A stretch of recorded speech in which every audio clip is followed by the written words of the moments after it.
Hi, I'm Micah Halpern. Thank you for joining me today as I do some thinking out loud. Our first segment is called Background Briefing. The first thing I've been thinking about is effective leadership. Benjamin Netanyahu served as Israel's prime minister for 15 years. Some would say 15 long years. Bibi, ya Bibi, ya Habibi, Bibi, ya Bibi, ya Habibi, Bibi, ya Bibi, ya Habibi, Bibi, ya Bibi, ya Habibi. Bibi, as he's called, held the position longer than any other prime minister in Israel's 73-year history. Do the math, and you realize that Bibi was prime minister for about 20% of the Jewish state's history. Given that Israel is a democracy, that's impressive. For years, Netanyahu was the darling of dignitaries and a sought-after friend of Western society. He was the consummate and charismatic politician.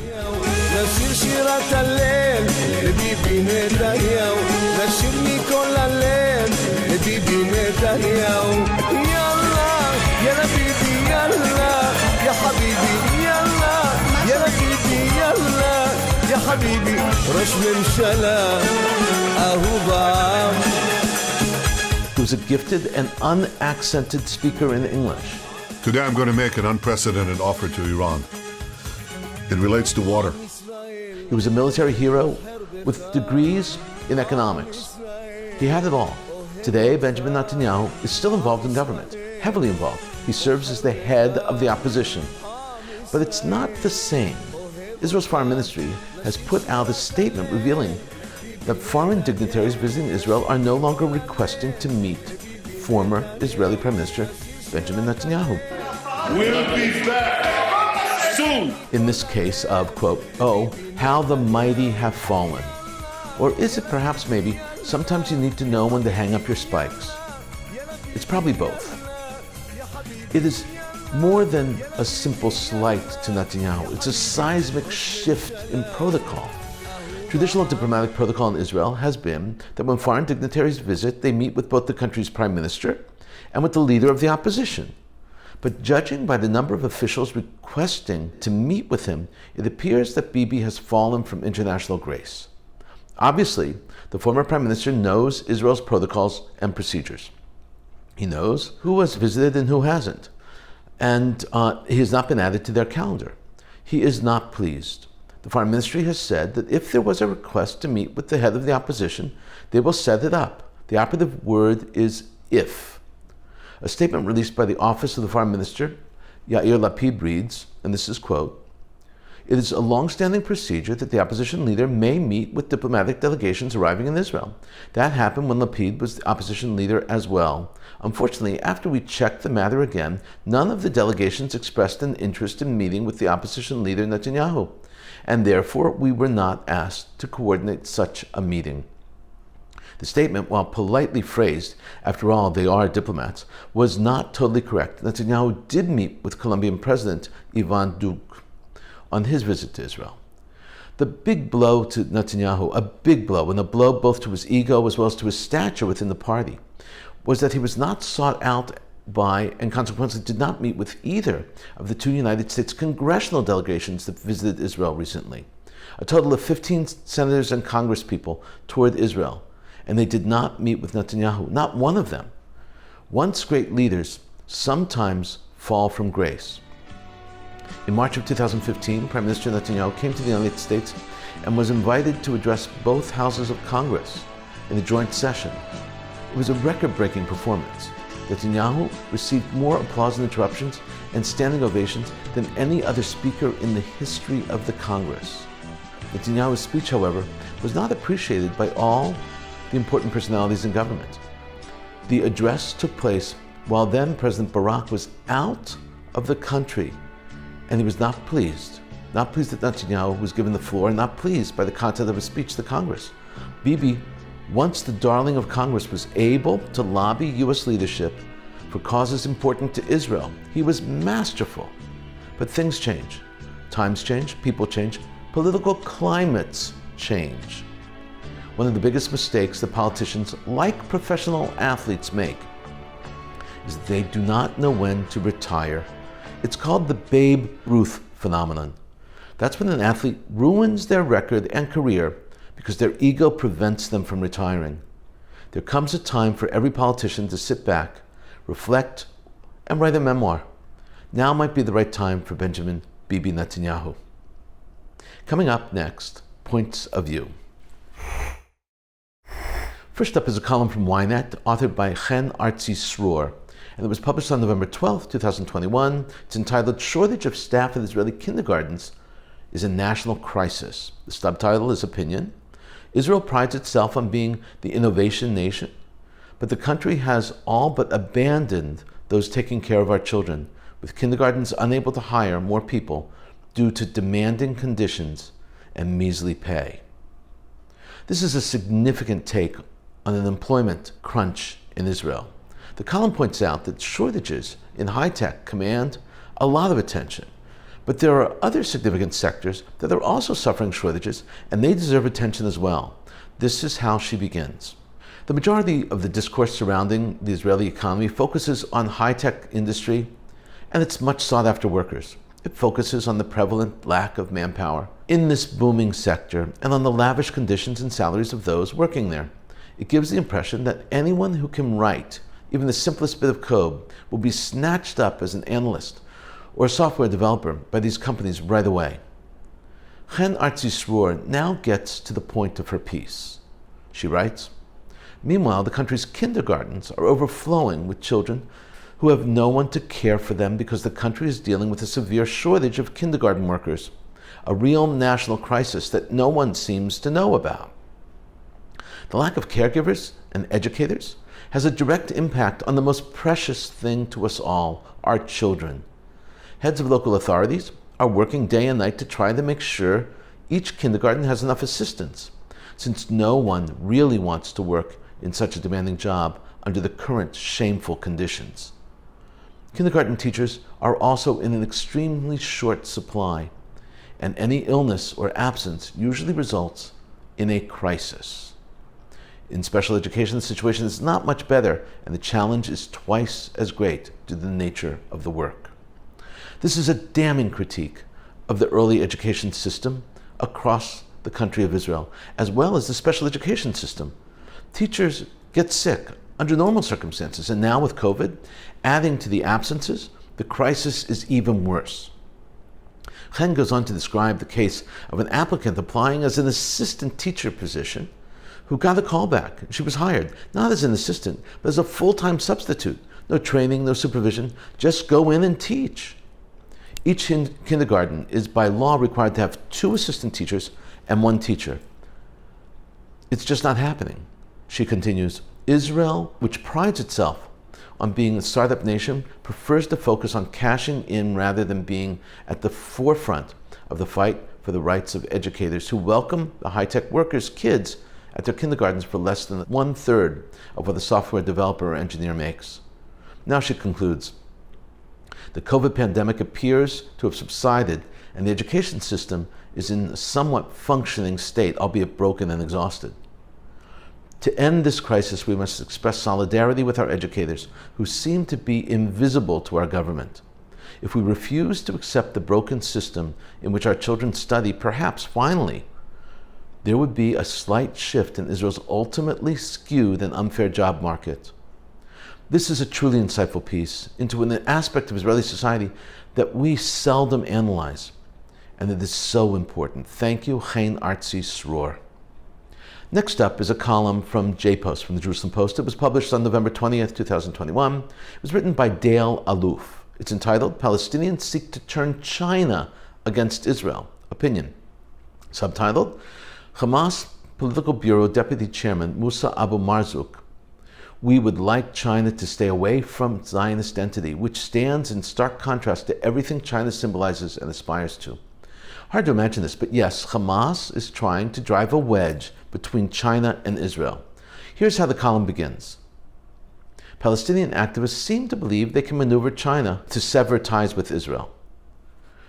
On October 30th, at the first China and Palestinian Question Conference, in Istanbul, Deputy Chairman of Hamas Political Bureau, Musa Abu Marzouk, was among those who submitted an appeal after first stating, "We do not interfere with internal affairs of any country or the way it runs its foreign relations." Abu Marzouk began to plant the seeds of interference. "We would like China to stay away from the Zionist entity," he said, adding that Israel stands in stark contrast to everything China symbolizes and aspires to. The conference, organized by Asia and the Middle East Forum and the Middle East Studies Center of Chinese Foreign Affairs University, the CFAU, was rife with carefully crafted narratives that leveraged existing tensions between China and the West to advance their anti-Israel agenda. Abu Marzouk proclaimed that China's relations with Israel will definitely become a source of conflict and a threat to China's medium and long-term interests because the Zionist entity is racially and existentially attached to the colonial powers that are hostile to the Chinese awakening. I was shocked to learn that Hamas is pushing this agenda. It shows that they totally are out of step with what China wants. China is improving its relationship with Israel, and China is not interested in leveraging that anti-US issue with Israel. It's very clear. Del Aluf now concludes showing just how wrong Hamas is. He writes, "China has indeed sought to ramp up its involvement in the Israeli-Palestinian conflict. From the Chinese perspective, involving itself in such a high-profile issue is an opportunity to present itself as a reasonable stakeholder in the international arena, commensurate with its emerging great power status. However, Beijing's ability to effectively act as an honest broker is contingent upon adapting a more neutral stance. Some Chinese scholar like Fang Hongda, professor of Middle East Studies, Institute of Shanghai International Studies University, are beginning to bring some balance to the discussion on the mainland. In recent piece in Asia Times, Fang pointed out that the plight of the Palestinians today is clearly not the fault of Israel alone, and argued the Palestinians must be more realistic about the boundaries of their future state, and the international community must see this. This is an excellent piece. Great insight into Hamas and how they continue to misread the diplomatic roadmap and the world of diplomacy, and a great and important insight into Chinese decision-making. Thank you very much. Coming up, commentary through cartoons, where pictures tell the story. I want to show you 6 cartoons and memes today. They all, in their own way, poke fun at the now normal and definitely weird world we live in. This first meme is a very creative play on a diet as well as the no smoking sign. With a simple stroke of a pen, the no smoking sign is transformed into no pie, a very creative pen stroke. Next up is a spectacular use of the old invoice pad, which had a number and a date at the top. A stick man with flowers approaches a stick girl. The dialogue is priceless. Date, no. Next is a crime ledger. From a local paper, criminals can be so obtuse. In this case, the report is priceless. It reads, according to reports, Stahl was detained at 7:45 p.m. by Dallas police officers on bicycle. Police say that Stahl tried giving a variety of fictitious names, but was unable to spell them, so he finally gave his real name. This next cartoon is entitled Oxymoron Professionals. An oxymoron is a term with opposite terms in it. So the classics are icy fire, fighting for peace. Here we have illiterate professor, arsonist firefighter, prohibitionist bartender, and of course, anti-vaxxer healthcare worker. Funny, but not really. Next up is a cartoon that is trying to make sense of the unruly passengers on airlines and the methods of dealing with them. In this case, they tape them to the nose of the plane. The caption reads, "This is how we handle unruly passengers." Finally, Facebook rebranded, you know that. So Facebook rebranded and renamed itself Meta. This cartoon has a cartoon of the image of Mark Zuckerberg and Meta, the symbol. Zuckerberg says, "I see the future." Next to the box is, of course, Uncle Sam, with an infinity symbol, which looks like the Meta symbol, and the word debt. Uncle Sam says, "So do I."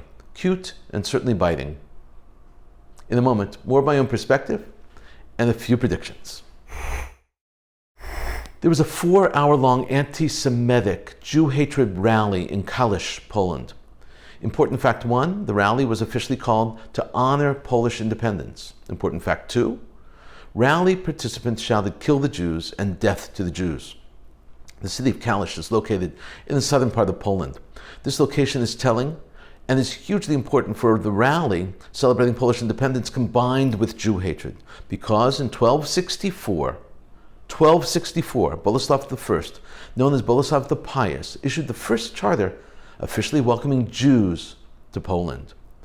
100 years later, the charter was expanded by Casimir the Great. On the eve of the Holocaust, during the interwar period, Jews constituted 30% of the city of Kielce. There were over 20,000 Jews residing in that city. After the war, roughly 500 Jews survived and returned to Kielce. In July of 1946, a letter of ultimatum was sent to the Jews of Kielce to leave the city or suffer worse consequences than the Jews of Kielce. What happened in Kielce? On July 4th, 1946, after the war, a pogrom took place in Kielce, murdering 46 Jews and injuring 40 others. These Jews survived the horrors of Hitler to come home to Kielce only to be murdered in their hometown. Kielce threatened their Jews and told them the same fate awaited them as the Jews of Kielce. Almost every Jew of Kielce left. The organizers of this rally to honor Polish independence selected that city as the site of the rally to make a point. It was a move to challenge the legacy of Boleslav and Casimir and to remind Poles of the plan to get rid of the Jews of Poland. I watched a video of tens of thousands, if not 100,000, young Iranians at a protest in Isfahan, Iran. The protest booed the Grand Ayatollah, and they changed street signs that read "Martyrs of Gaza" to signs "Martyrs of November 2019. The protest was held in commemoration of the second anniversary of Iranians' leadership's brutal crackdown against protest from November 2019. It was held in Zayanda Rud, which is a dried-up riverbed of the Great Red River, which was once the lifeblood of the region, which is now evaporated. Participants said that Iranian farmers were protesting the awful water shortages devastating Iran. The protesters, who looked to me to be between 18 and 30 years old, almost all of them, could be heard shouting, "By cannon, by tank, the clerics must go. Let Isfahan breathe again. Revive the Zayanda River. And our children want water to provide food for your children." The anger, the excitement, and the frustration of the protesters was palpable throughout the entire video. The United Kingdom has banned all forms of Hamas. Yes, Hamas. England's Minister of the Interior, Priti Patel, delivered a clear and unambiguous statement. Hamas has significant terrorist capability, including access to extensive and sophisticated weaponry, as well as terrorist training facilities. The organization will be banned under the Terrorism Act, and that anyone expressing support for Hamas, flying its flag, or arranging meetings for the organization would be in breach of the law. Throughout the years, Hamas has tried to create a fiction between their military wing, which is called Izz ad-Din al-Qassam, and their political wing, Hamas. From the point of view of the United Kingdom's definition of Hamas, is now in line with that of the United States and with the European Union. Hamas was founded in 1987, officially called the Islamic Resistance Movement. The organization is dedicated to destruction of Israel. Palestinian terror organization is headquartered in Gaza. Hamas opposes all interaction with Israel, especially peace talks, and that is the most significant point of conflict between Hamas and the Palestinian Authority, which is run by Fatah. I'm watching serious changes take place in the Middle East, and as it unveils in front of my eyes, I try to tell them to you and show them to you. Syria has been ostracized for the past decade, but slowly, we're seeing Syria re-enter the regional community. And they're doing it by rejecting Iran. The heads of intelligence from Syria, Saudi Arabia, met in Egypt. It's important to understand that intel chiefs from these three countries are part of the highest level leaders in each country. Egyptian media reported that Hussam Muhammad Luka, head of Syrian intelligence directorate, met with Khalid al-Humadan, the head of Saudi Arabia's general intelligence. The meeting took place on the sidelines of a conference of Arab intelligence leaders at the Arab Intelligence Forum. Meetings like this are always the first steps in the process of normalization. It's still early in the process. Many things can go wrong, but this is definitely progress, and it's moving in the right direction. The big question now is whether other issues will move the partners closer or keep them apart. Mordi and Natalie Oknin are free and back home in Israel after spending more than a week in a Turkish prison. Israelis are still celebrating. The husband and wife were arrested for espionage.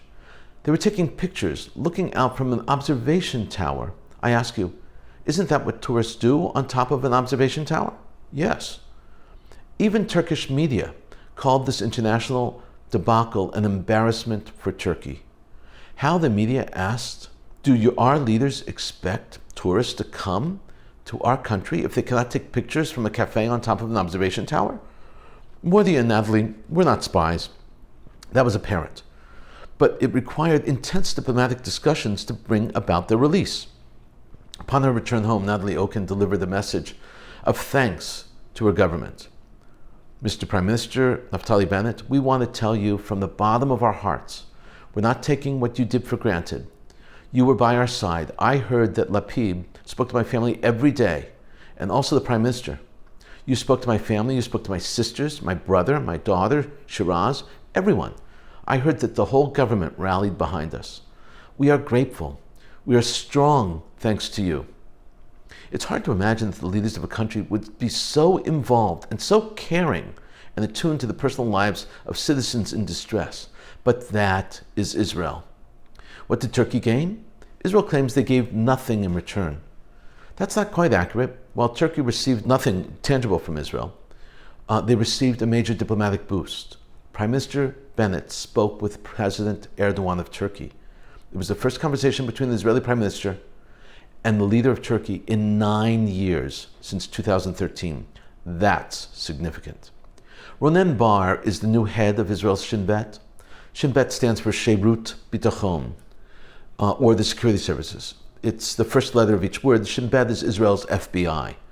Ronen Bar secretly met with Palestinian President Mahmoud Abbas recently. This is an important meeting. Bar and the Shin Bet are responsible for internal safety of Israel. One way they do that is constantly monitor what happens in the Palestinian Authority, because that's where some of the threats are from, especially because they emanate from those areas. But that's not all that the Shin Bet learns. One of the obvious additional gains from the intel they gleaned from within the PA is threats against the PA and against President Mahmoud Abbas and his cronies. This is essential information. Ronen Bar met with Abbas because Israel is integrally involved in keeping the Palestinian Authority and its leadership in power. We've been thinking out loud about a lot today. Now that you know what I've been thinking, let me know what you're thinking. Email me at micah@jbstv.org. Tweet me at Micah Halpern. Tell me what you think. Before we end, let me leave you with one piquante piece of information. Did you know that Judaism and Israel place a very high premium on bringing captives home? Certainly captives who are still alive, and even the bodies of fallen soldiers. This practice is called Pidyon Shvu'im, redeeming captives, the redemption of captives. The Talmud refers to Pidyon Shvu'im as a mitzvah rabbah, a great mitzvah, as captivity is viewed as even worse than starvation and death. That's from the Gemara, the Talmud in Baba Batra 8b. Rambam, Maimonides as he's known, says that, or writes that redeeming of captives takes precedence over supporting the poor or clothing them. There is no greater mitzvah than redeeming captives, he writes. For the problems of the captive include being hungry, thirsty, unclothed, and they are in danger of their lives too. Ignoring the need to redeem captives goes against these Torah principles, all of them. 1, do not harden your heart or shut your hand against your needy fellow.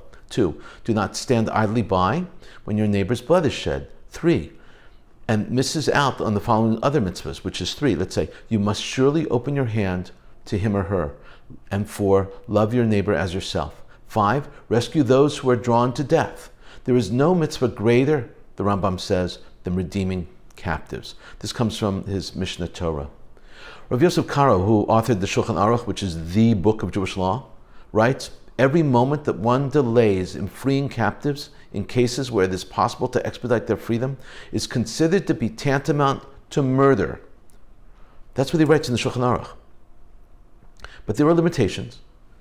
There are exceptions. when Rabbi Meir of Rottenburg, aka Rav Meir HaGadolah, or Meor HaGadolah, also known as the Maharam of Rottenburg, was imprisoned, the Jewish community raised an enormous sum for his freedom. They raised 23,000 silver marks. But the Maharam of Rottenburg refused to leave because he felt the ransom was unreasonable. It was too high.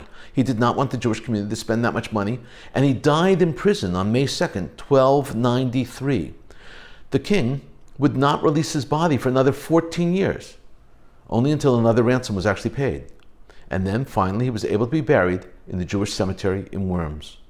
From this story we learn that sometimes we must say no, even to save a Talmid Chacham, a sage, because if we don't, there will be nothing to stop our enemies from taking more and more and more captives and getting more and more wealthy at the expense of the Jewish community. Israel as a country is collectively tortured because they have lost people and can't get them back. Ran Arad is a classic example.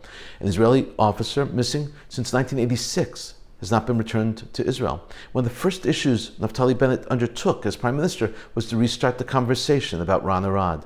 Negotiations are ongoing for the return of 4 other Israelis, dead and alive, still held in Gaza.